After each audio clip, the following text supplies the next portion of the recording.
Praise the lord. దేవునికి మహిమ కలుగును గాక. వెనకటి రోజుల్లో చూస్తే ఏమైనా సభలు పెట్టాలన్నా, కోడికలు ఏర్పాటు చేయాలన్నా స్థానిక సేవకులు బాగా ప్రార్థనలో గడిపి దేవుణ్ణి అడిగి దేవుని చిత్తానుసారంగా ఒక మంచి ఉపదేశం అందించే దైవ సేవకుని కనుగొని ఆ సేవకులతో ఉపదేశము పొంది దీవించబడేవాళ్ళు, ఆశీర్వదించబడి ఆధ్యాత్మికమైనటువంటి మేలులు పొందుకునేవాళ్ళు.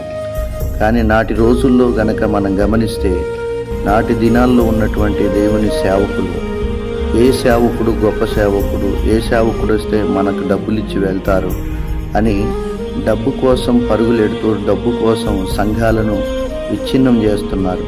డబ్బులు ఇస్తే చాలు, అది ఏ ఉపదేశమైనా, సంఘం ఎటైనా పోనివ్వండి, దేవుని సంఘం ఎలా అయినా పాడు కానివ్వండి, కానీ వీళ్ళకు పట్టదు. వాళ్ళకి కావాల్సింది డబ్బులు.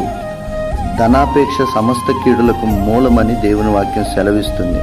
సంఘాలలో ధనాపేక్ష కలిగి ఉండొద్దని ఉపదేశిస్తున్న బోధకులే ఇలా సంఘాలను డబ్బు కోసం పాడు చేయటం చాలా బాధాకరం. సేవకులారా, మీ తీరు మార్చుకోమని దేవుని పేరట మీ అందరికీ తెలియజేస్తున్నాను. చాలా బాధాకరమైనటువంటి విషయాలు నాటి క్రీస్తు సంఘంలో జరగటం చాలా విషాదకరం. క్రైస్తవ్యము అంతా కూడా మేల్కొని ప్రార్థించవలసినటువంటి సమయం ఆసన్నమైంది.